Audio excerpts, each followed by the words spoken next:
You're listening to Storytime in Paris on Paris Underground Radio. For more great content, please join us on Patreon.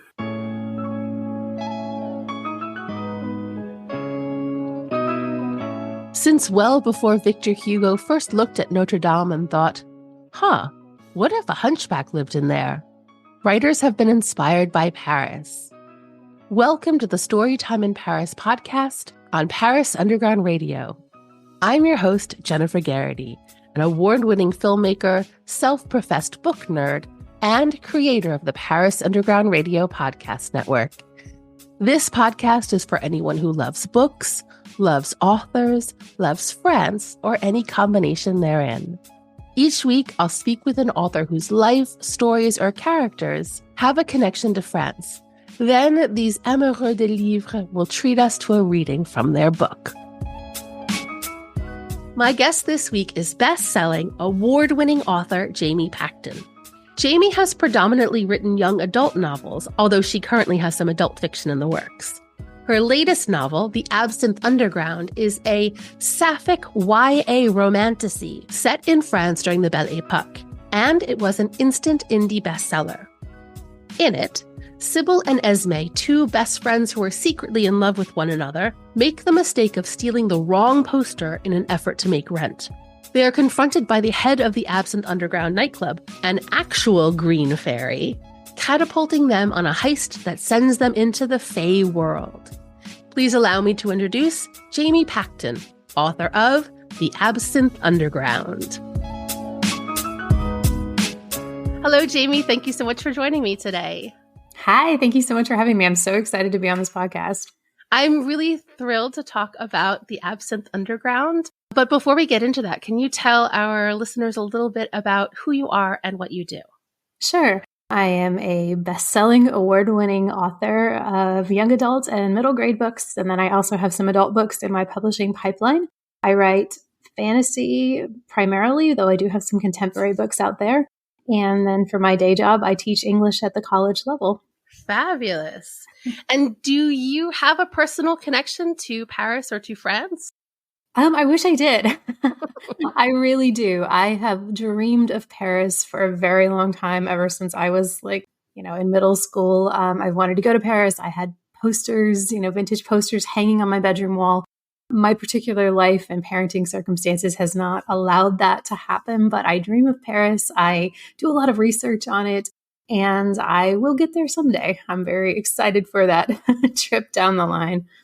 The good thing about Paris is that it never changes all that much. So when you get here, it'll be ready and waiting for you.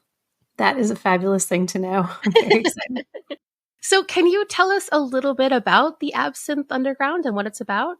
Yeah, absolutely. So The Absinthe Underground is a fantasy novel. It's about, the official pitch is, think Moulin Rouge meets the Holly Black fantasy novels like The Cruel Prince, or those stories that are rich with Fae lore. It's about two best friends who are roommates, Sybil and Esme, and they are deeply in love with each other, though they will never ever tell each other because they're too afraid they'll ruin their friendship. And Sybil's a poster thief, so she goes out into the streets of this city, which is much like Paris, and steals posters, and the two of them bump into an actual Green Faerie who hires them to do a heist in Fae. When I got to the part of the book where the Green Faerie was actually hawking absinthe, I was like, this is so brilliant. How has nobody thought of this before? There was a moment, I can tell you about it if you want, where it was it all came together with the Green Faerie and the absinthe. And I guess it should be noted that in the book, absinthe is made from crushed Fae gems. And so that's why you get its supposedly hallucinogenic properties and things, because it is in fact magical. But I don't think that's spoiling too much to say. No. It's a very cool element to the book. Very much, I think. Perfect. I guess I should say too, this book, it draws from history. It is a cozy novel. It is a bit of a heist novel. There's a little something for everyone, but what I'm hearing from readers is it's just a sort of delicious escape, because it is a quick read, but it will, kind of tick a lot of boxes for readers who are looking for something that's low stakes, but also got a fast-paced plot and magic and fairies and pining roommates. And very rich descriptive settings. It's a very immersive book to read. I felt transported the whole time, which is lovely. I'm so glad to hear that. That was my goal. I read that this is a romantasy, which is a word that I had never heard before, but I love. And I would say that it's apt. It feels like a romantasy, also an adventure, a heist story, as you said. But I'm curious about YA. So you have written now 2 fantasy and 3 contemporary, all YA as far as I know. What is it that draws you to this genre, and what are some of the challenges and freedoms that attract you to it? Ooh, that's a good question, especially as I just turned in the last edits on an adult book. And so I've been thinking about the differences of writing for adults versus writing for young adults or younger children. When I first started, this is many years ago. I love the journeys that YA books offer, both emotional and, whatever plot-based journey we're having. So my contemporary books, actually, which published before my fantasy ones, even though they were written in a different order, offered me a chance to kind of explore some things I maybe had been thinking about since I was 17. Where do you fit, and how do you save your family? And is that possible? And how do you find your way and navigate the world? And so these are the same questions that, the teens in my books are asking in a fantasy world or a contemporary world. But I find myself very interested in those questions still. And I think, there's all sorts of distinctions that we writers talk about. But in YA, you're trying to figure out how you fit into the world. And then in adult books, I've heard it described that you've already kind of established your world. Like you've made choices, either relationship choices or you have, children or something like that. And now you're trying to figure out how to exist in that world that you've chosen or created or found yourself stuck in. And so I've always been drawn to that, these teen characters who are right on the cusp of whatever the next steps of their life will be. So that's what's kept me in YA. But I definitely am also enjoying writing in the adult space for a different kind of thing. And, down the line, I want to engage with adult books more. I want to write about motherhood. I want to write about marriage. I want to write about, what it is to become middle-aged or, all these different things we grapple with as we become human. But some of the first books just had to explore other things, earlier things. I love that. Yeah, I think that you're absolutely right. And there's also, when you're a teenager, everything is so heightened and so important, and every decision you make is astronomical, and you're full of hormones and questions and bouncing yourself off of everyone else around you. So it's an interesting space to explore. Yeah, the personal stakes sometimes feel enormous, I think, in these books. And that's very interesting, right? Especially when you're, looking back on that and being like, was that really the most important thing that happened to me at, 17? But I do love to put characters in that situation. I think that's maybe why I like reading YA as an adult too, because I get to look at it and be like, it's all going to be okay. You're going to be fine. You have some perspective. Yeah, it's nice too, because I can be like, it'll be okay. I can invest in your stakes for you, but I know that everything will be fine, Right. If you do break up with that high school boyfriend, you will be okay. Yeah, you'll survive. So our main characters in this book are Sybil and Esme. And like you said, they're best friends, they're roommates, and they're struggling to survive in this world in Sévérin. And they're also secretly, not so secretly, head over heels in love with each other. Can you talk a little bit about their relationship? Why did you decide on 2 women? Why are they in love and not just friends? Sure. Well, I have always wanted to write a they were roommates trope kind of story. I think the dedication of this book is, for all the queer people in history who've loved each other secretly, and then all the queer kids out there now who deserve the happiest stories always. And I've always thought about people who had to hide their love. And I have a English literature background, master's, things like that. And so there's stories about that. It's woven throughout history. It's just quieter. And so I just wanted to bring those girls forward.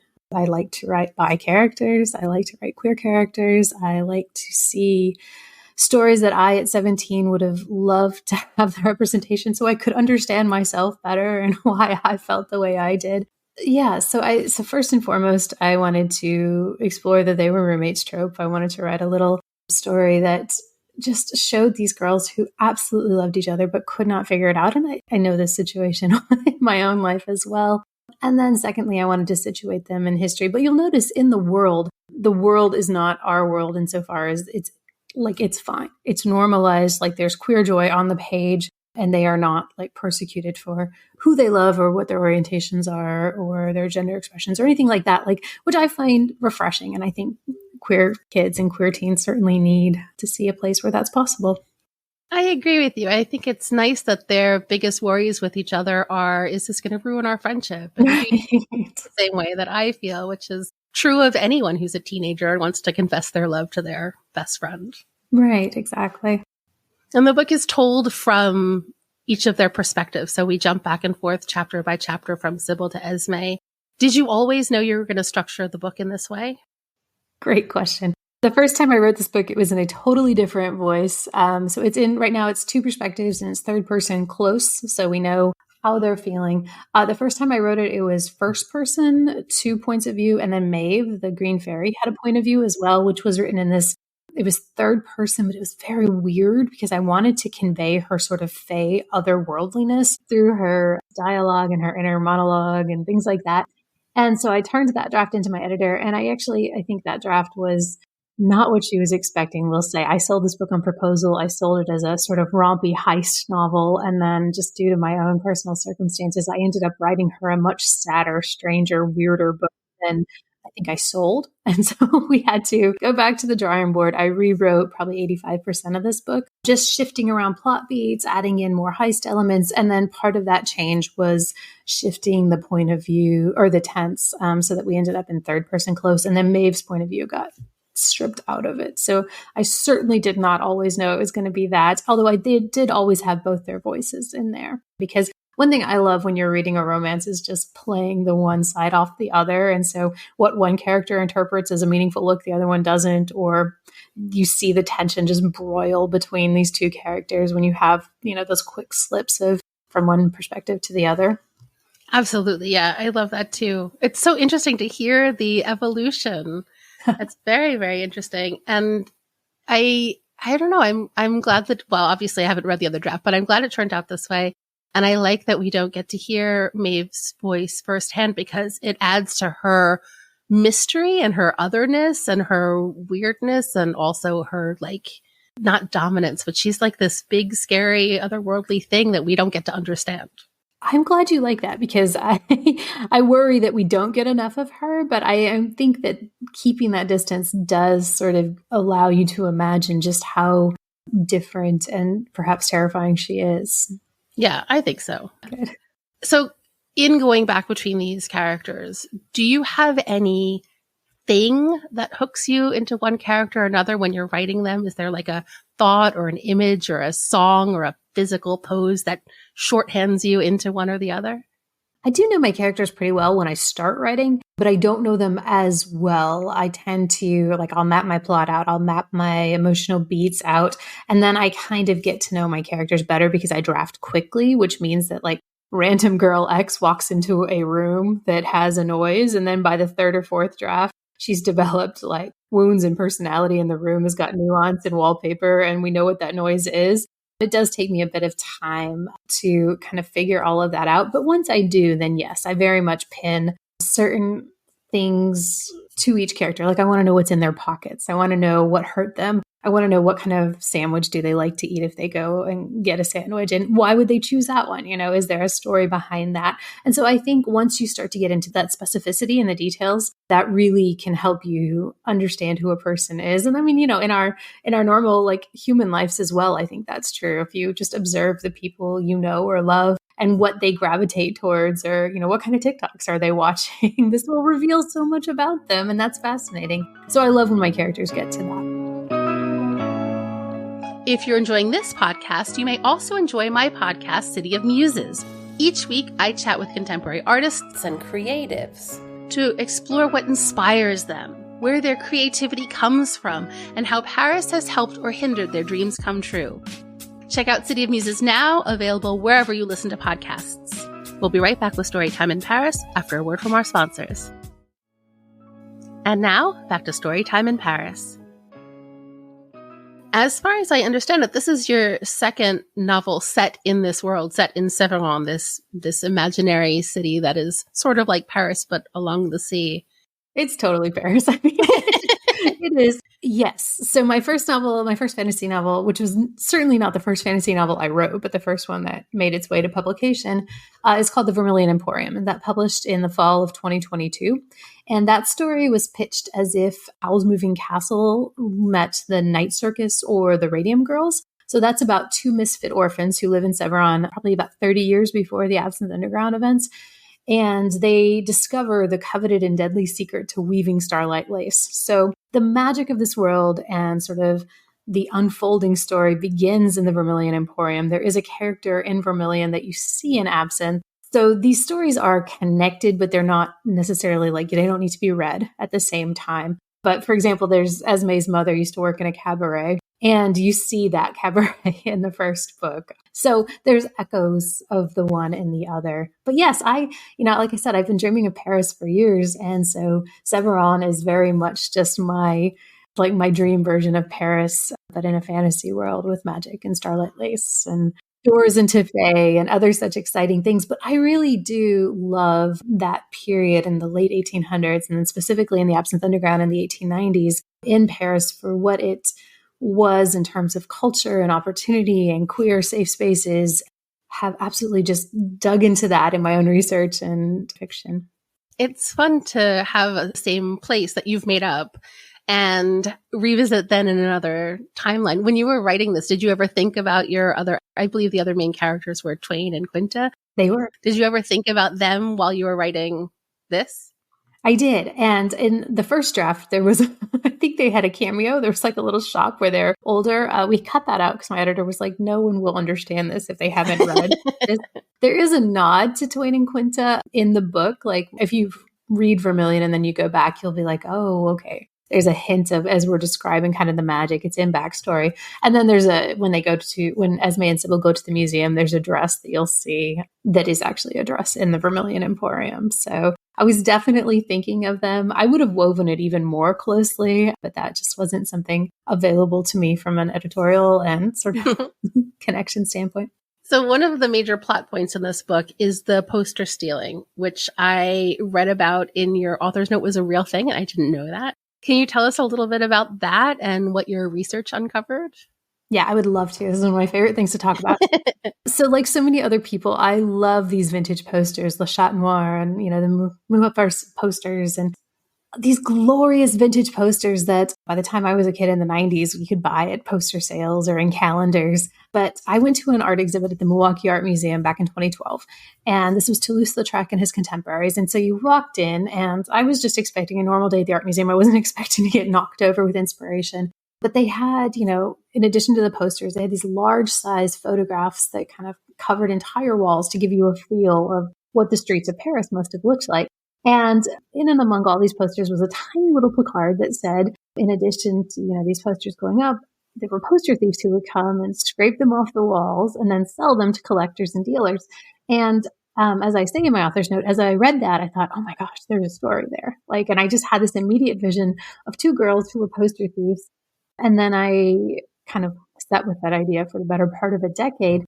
But yeah, the poster thieves were a very interesting part of getting these vintage posters from, originally actually these posters were hung on urinals, which I think is fascinating because the thought was that you're already there. You're going to need to look at something. And so if you go back, into historical photographs, there's urinals hung with posters. And then eventually people realized, we could do this in a different way that made it more appealing to everyone. So that's when those Morris columns came up that I think are still in Paris now, right? Those iconic columns full of posters. But yeah, so poster thieves would go out. There would be gangs of poster thieves. And the interesting thing about this is these posters were made for commerce, but they were hiring artists and artists needed work. And so they were happily, making posters. But then that elevated common, commercial like advertisements to this level of art. So the poster thieves would then, cut these off the walls. They'd sell them to dealers or collectors, creating this robust sort of commercial pipeline, which is, I would argue, the reason why we have art exhibits now with posters. Like they made it special. They made it rare. And in the art exhibition catalog from that first, one I went to, it sort of details this history a little bit more. But there was a famous anarchist who, wrote in basically a zine, but like their little anarchist newsletter at the time, hey, go get some free art for your house. This is out there. Go cut it off the walls yourself, encouraging people to do this so you can decorate your own flat, which again, I thought was very interesting that, these posters would go up, people would get excited about them, the thieves would come out, the dealers would be like, go get this, particular one. So yeah, that's very much written into the book. It was so cool to discover. I just thought it was part of this story that dealers would actually buy these posters, but then to discover that that's actually real is even cooler. Yeah. I mean, it's so interesting to think about the art we wouldn't have if these sort of underground markets didn't work in that way. Yeah. All right. So we've talked about the romance. Now let's talk about the fantasy. So one of the other things that I love in your book, and I mentioned this before, is how vivid the descriptions are. I have a very clear picture of what Esme and Sybil's home looks like and what the Absinthe Underground looks like, especially Maeve's dressing rooms and all of that, and of the Fae World as well. When you are creating a whole new world with characters and settings and lore that draw strictly from your imagination, where do you start? Good question. I definitely start on Pinterest. I am definitely much more a woman of words than visuals. And so I do love just to spend time trolling Pinterest and making boards. And then from there, I can create fantastical spaces and then just inhabit them. So again, like I mentioned earlier, I will start by describing, I don't know, in this book I'm working on now, there's a tavern that's in an old church, and that's all I know about it right now. But when I go back into it, I will layer in like the grain of the wood on the table and who's sitting there and how the tables are aligned. It does take me a bit of time because, again, I'm pushing forward in the story. But yeah, I do start on something like Pinterest. And then I just try to think about the senses we would deploy as we're smelling and seeing and hearing and feeling things. And I think that's where writing gets really interesting, is when we can sink into those details. Yeah, I absolutely agree. And you do a wonderful job of painting pictures with words. So I really can feel the places that you're describing. It's very easy for me to jump there in my imagination now as we're talking.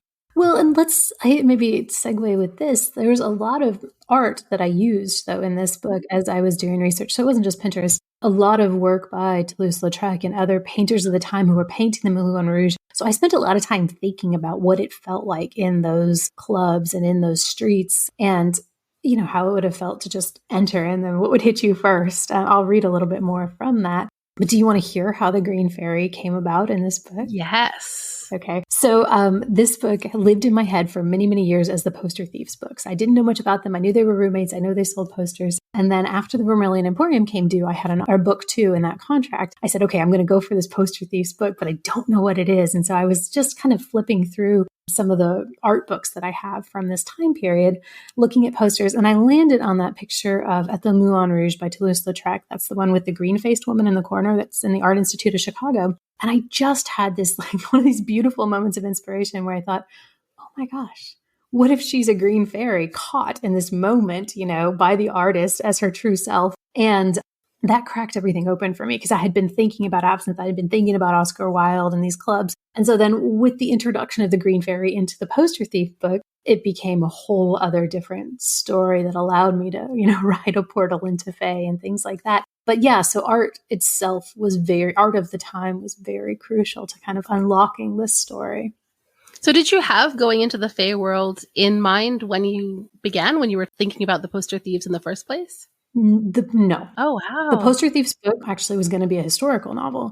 And as was Vermilion, actually. I was going to write a book about the Radium Girls. And I love historical fiction, as we talked about before the interview started. But this book was always going to be like a historical 2 girls, 1890s Paris, living in an apartment. But like I said, when the Green Faerie appeared, then I said, oh, okay, I know how to connect this to the magic in the first book, and then also this world, this Fae world that I want to write in, and that already kind of exists in my imaginative space.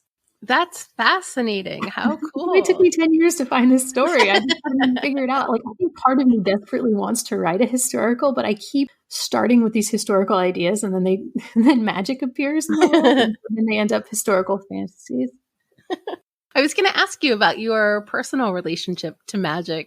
Is this something that you really believed in as a kid? Do you have memories of magic being a part of your world?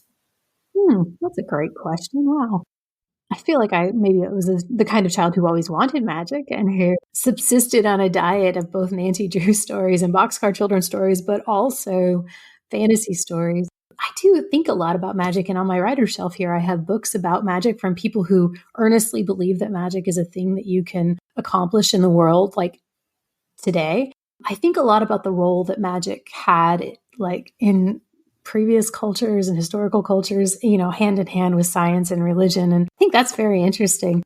I don't know if I believe in magic as such, but I would like to. And I think magic can be a very interesting tool. And so in most of my stories, I keep coming back to this idea of magic as power and what that would cost. And in Vermilion Emporium, so magic, it's done through threads of starlight that are woven into lace, which is kind of my tribute to the Radium Girls, but there's a terrible, terrible cost to it. And so I think I'm always thinking about the cost of magic. So the answer based on the logic of my books would be, no, I don't want anything to do with magic. It's terrible. And people in power would absolutely exploit other people for it to harvest it.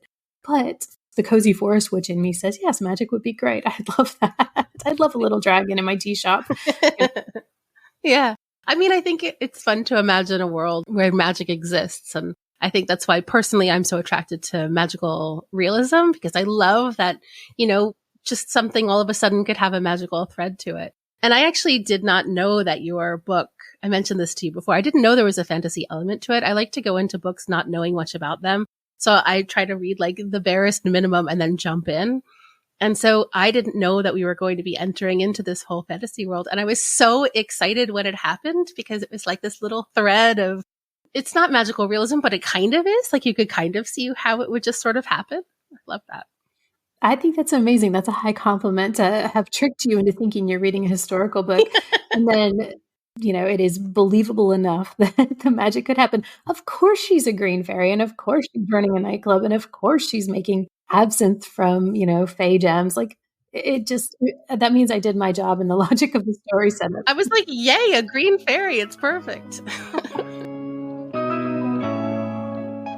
Is Paris the most romantic city in the world? Host Lily Heisey answers this very question in her podcast, Romancing in Paris, which takes you through the city, arrondissement by arrondissement, by exploring the most romantic and hidden spots Paris has to offer. Listen now to Romancing in Paris on ParisUndergroundRadio.com or wherever you listen to podcasts. We'll be right back with Storytime in Paris after a word from our sponsors. And now, back to Storytime in Paris. So I actually think now would be a great time to hear a little bit from the book. Is there anything that we need to know before you read to us contextually? Yes. Firstly, as I read this, it is a heist story with some twists and turns. And so the selections I picked, I did not want to spoil too much along the way. So I've chosen a section to read from the very beginning that sets you up with Sybil and Esme. It's from Sybil's point of view in their cozy clock tower apartment. And then I'm going to read a section a bit later on. So what's happened is the girls have gone out into the night in the second section. They've stolen a poster. They've met Maeve. They've been invited to the Absinthe Underground. And so I just want to walk you into the Absinthe Underground so you can see this Parisian style 1890s nightclub that's set in an old mansion. But let's start in the clock tower and we'll go from there. Chapter 1, Sybil. The night was running away from them. Sighing in frustration, Sybil Clarion abandoned her sketch pad in the sofa where she'd been sprawled for the last hour. 10 clangs shook the apartment Sybil shared with her best friend Esme Rimbaud, sending most of their cats skittering under the closest couch, rattling teacups, knocking pictures off the walls, and making candle flames quiver. Even after a year, Sybil still wasn't used to living in a clock tower. But then, did one really ever get used to such things? As the last peal sounded, Sybil paced in stockinged feet to the clock face. She stared past the ticking hands and into the night. Rain slicked the streets below, turning them into shadowy rivers. Sybil leaned her forehead against the cool pane, drumming her fingers against the glass. Her other hand clutched the bronze key she wore on a chain around her neck. The key was about the size of her longest finger, thin through the middle with a crown of metal flowers and vines twisting together at the top. Eager to feel anything other than boredom, Sybil pushed her index finger into the 7 teeth at the end of the key, letting them nip into her flesh. Even with the rain and the late hour, the city was busy. Horse-drawn carriages and cabs clattered over the cobblestones, hurling arcs of dirty water that sent pedestrians scrambling. A bit farther down the block, 3 people came out of a brightly lit cafe. They huddled together under a single umbrella, laughing, cupping their cigarettes to keep them dry, and clearly having a marvelous time. Sybil twisted the key through her restless fingers. Beyond her neighborhood, the gaslit signs of nightclubs and the glowing boulevards near the Opera House painted the vermilion and lapis districts in soft light. There was so much happening in Severon tonight. So many new rare posters going up and so many other gangs of poster thieves beating her to them. And here Sybil was, stuck at home, again, with no money to go out and this month's rent due soon. Sybil's stomach grumbled. Releasing her key necklace, she prowled from the window to the kitchen, looking for anything to snack on. Bread box empty. Cabinet beside the sink empty except for a tin of tea and a roach that skittered away as Sybil peered inside. Fruit bowl empty except for one small, tired-looking apple, but that would have to work. Sybil grabbed the apple and bit into it, mealy, but at least chewing was something to do while she paced back to the window. Tonight, her impatience was almost as terrible as it had been during those interminable nights in her father's country house, when she'd been stuffed into corsets and silk dresses and made to play the piano, or listen to potential suitors drone on all evening. She'd run away to the city to escape this very boredom, and the weight of it sat heavy on her chest. Esme, Sybil said through a bite of apple. She left the window and threaded her way to the kitchen table where her best friends sat. Since it was on the top floor of a clock tower, their entire apartment was one big room, not counting a tiny bathroom that mercifully had walls and a door. The apartment was crammed full. 2 threadbare sofas that served as their beds were pushed against one wall, a kitchen table and chairs set in the middle of the room, dozens of half-empty paint tubes and not quite finished canvases that Sybil had forsaken rested against the walls. Esme's mini books were lovingly organized on shelves. A dressing screen Sybil had painted with a forest scene took up one corner of the apartment. Clothing was draped over lots of other thrifted furniture, and cats were everywhere. Really, there were so many cats. Esme was always finding them on the street and bringing them home, which, fine, 1 cat was lovely, 2 could be cozy, but 7 was certainly too many. Not that Sybil would say anything about it. After all, like the cats Esme had taken Sybil in, it wasn't her place to whine about other strays living there. So I'll pause there in chapter 1. But that's our cozy apartment, and as you can see from the descriptions, there's quite a lot of description, but the amount of time it took me to figure out what that key that she wears around her neck looked like, because for the very longest time in most drafts, it was just a key. So to our point earlier, it's an evolving thing. Like, all I knew about this clock tower was there's some paint tubes and books everywhere, but it just takes a while. So that's Sybil and Esme, and she's going to go talk to Esme and convince her basically to go out into the night because Esme loves clocks and cats and staying at home, and Sybil is restless and hungry for adventure. And now let's go to the Absinthe Underground together. So the girls have made their way across the city. They've stolen a poster. They've met Maeve. Esme, of course, wants to go home, but Sybil's like, no, we have to get into this club. This is our chance. And so as I described this club, I absolutely had in my mind, the nightclubs where Oscar Wilde and Colette and all these other interesting artists and writers and dancers and painters were all, visiting these clubs and enjoying themselves and generally having a marvelous drunken time. All right, so here we are in the Absinthe Underground. They're right inside the vestibule as they're getting ready to push into the club. Excitement twisted through Sybil as she and Esme pushed through the bronze doors and into the main room of the club. They were really doing this. They were going to spend the evening at the Absinthe Underground.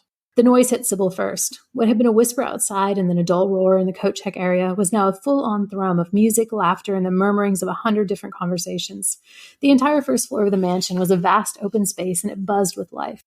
Long, low couches, all of them upholstered in absinthe green velvet, ringed the room. People of all genders and races lounged on the couches in all sorts of pairings, talking with one another, kissing, drinking, smoking, and arguing. On one side of the room was a dance floor, and on the other was a long marble bar with a wall of mirrors behind it. Several harried-looking bartenders worked behind the bar, pouring liquid over sugar cubes, lighting the cubes on fire, and then serving green-hued glasses of liquor to patrons. A handful of gaming tables for cards and billiards filled the back of the room, and on a mezzanine, a band with guitars, violins, and drums played a wild song that sent Sybil's heart racing. Groups of dancers in silver and green costumes and black stockings performed on a raised stage, each kick and wiggle a bit more scandalous than the last. Servers wearing matching black tuxedos moved through the crowd, handing out drinks, offering cigarettes, and flirting with the customers. From the ceiling, interspersed among crystal chandeliers, dangled lithe, scantily dressed contortionists who twisted their bodies around silver rings, defying gravity and thrilling the crowd. There was a mural painted on one wall with the same mischievous, beautiful Green Faerie holding a glass of absinthe. In the center of the club, with a view of it all, was an enormous opera box, at least 3 times larger than the royal box Sybil had seen on an outing to the Severon Opera with her family. Dark green velvet curtains framed the box, and a waist-level railing separated it from the club. Couches and chairs filled the space, and Sybil glimpsed Maeve in the box, talking with a pair of women in stylish dresses. Esme's eyes were wide as she looked around, her voice almost reverential. This is so much nicer than the cabaret I grew up in. And I'll pause there. Amazing. Thank you so much. You're so welcome. Again, some very description-heavy passages, but I didn't want to spoil anything. But yes, our girls now are in the club and trouble will find them. So will we be visiting Séverin again? Are we coming back into this location, to this place in the future, do you think? I will say that publishing is complicated. I would love to visit Séverin again, and I certainly have a book 3 planned. That one takes place more in the Fae World, so with the characters you meet there, Chloe and Hyacinth. I'd love to do a book with them, because Chloe actually is from the Vermilion Emporium, so she's a girl you meet in Vermilion and then are surprised to find in Absinthe in the Fae World. And I'd like to tell you the story of how she got there and what she's going to do, and how her and Hyacinth are supposed to figure out things between them. But we'll see. I'd say that I have it planned, but I'm not sure I'll get a chance to return. So many of these things are outside of my control, but I do have other things in the pipeline. Yes. Well, as far as I understand, you have another book that's coming out in June. Is that right? I do. It's been a strange year. So tell us about that. Yeah, my first books came out in 2020, 21, 22, and then I had nothing come out in 23, and then 24 has 2 books come out, and that's just timings. So that book is called Furious. It's a co-written sapphic YA contemporary, and it's sort of a love letter to the Fast and Furious. So it's about a car girl and a bike girl who meet in a small southern town, and they are not good for each other, but they are great together. And so it is lots of Fast and Furious jokes. It's about grief and loss. So our one girl, Jojo, who wants to be an F1 driver, her mom was a famous race car driver, a NASCAR driver, and she's just been killed in a car crash a few months before the story. So Jojo and her dad moved back to this tiny little town, Dells Hollow. And so Jo's life has just been uprooted, and she's working in her grandma's garage. And then she meets Eliana Bloom, who was a motocross racer, but her sister was really a motocross racer. And Elle's sister, Maxine, has disappeared. And so together, the two of them, in between summertime activities like barbecues and hanging out with their queer found family and doing heists and racing cars, they're trying to find Elle's sister, Max. And so there's a bit of a road trip. But it's a sweet summertime, very sapphic story. I just love it. And I wrote it with my friend, Becca Potos, who's an agent, and then another writer. So yeah, that comes out in June. And then Becca and I actually have an adult book, a co-written, it's going to be a series of romances. I can't say too much about it because it hasn't been announced yet, but it'll come out soon. We just turned in the final draft, so things are underway. But yeah, my next few projects are going to be co-written, which is fabulous. I'm so excited about that. Wow. Yeah, that is exciting. Okay. So where can people keep up to date with you and all of these wonderful books that are coming out and everything that you've done so far? Where can people find you? I am on Instagram and TikTok primarily for social media. I'm also still on Twitter. It's at Jamie Pacton, JamiePacton, on all of those. My website is also just my name, so there's lots of helpful links there. And there's contact forms if you want to send me an email or other such things. But yeah, I'm primarily on TikTok and Instagram these days. Perfect. Well, I will include links to all of that so people can find you very easily.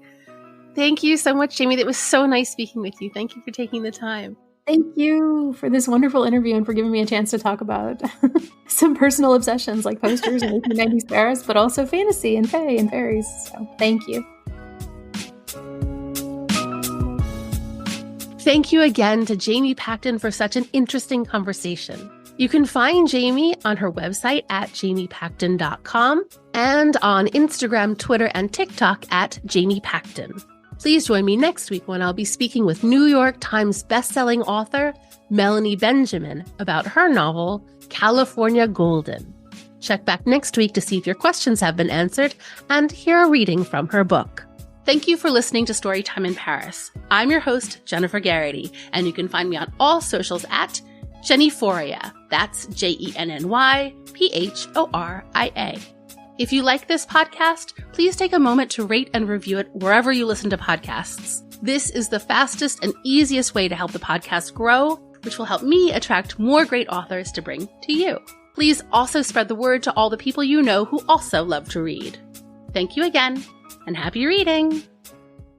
This episode of Storytime in Paris was produced by Jennifer Garrity for Paris Underground Radio. For more on this show and shows like it, please visit parisundergroundradio.com.